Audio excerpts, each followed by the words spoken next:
If you've been a stay-at-home parent or a veteran back from service, you know what a challenge it can be to re-enter the workforce. York Solutions realizes that. The Brooklyn Park company believes recruiting the unconventional candidate is a great way to find talent. Here's CCX producer Corey Bork.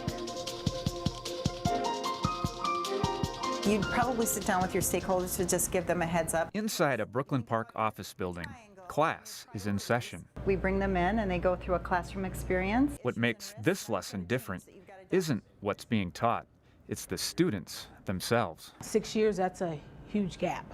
And so this program really helped me get back into the workforce. Danica Brewer spent 12 years working for a financial institution.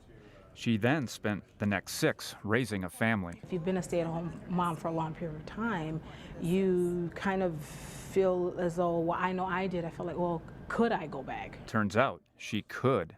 With a program from Brooklyn Park-based York Solutions, the company offers IT consulting and project management. It trains its employees in its own classroom through a program it calls Barriers to Entry. The lessons are free.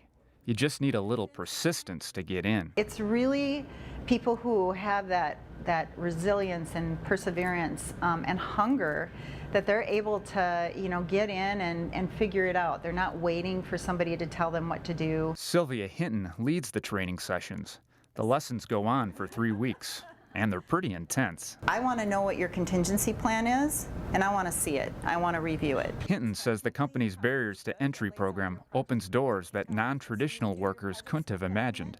It also opens doors for the company. There was a business need. There's a gap of talent in the IT community. After the lessons are done, York will supply the people they train to places like Cargill, 3M, and Xcel Energy. Xcel is where Johanna Yamanaab will work. She too was a stay-at-home mom. I'm just very grateful for the opportunity, just because there's a lot of moms, stay-home moms, that wants to go back to the workforce, and sometimes you might not have the network or the resource to do so. Most of the people that come into York's training have non-technical backgrounds. The lesson here isn't just that anyone can learn something new, but that anyone can re-enter the workforce if they set their mind to it. Don't be discouraged if you've been out of work for a long period of time. I mean, you can, if you want to get back into the workforce, do it. For Business Matters, Corey Bork, CCX News. Many of the jobs are temporary starting out, but York says they often lead to full-time work with benefits, either at York Solutions or the companies it supplies workers to. The pay isn't bad either. Some of the workers see salaries from $55,000 to $75,000 after 1 year of working with York.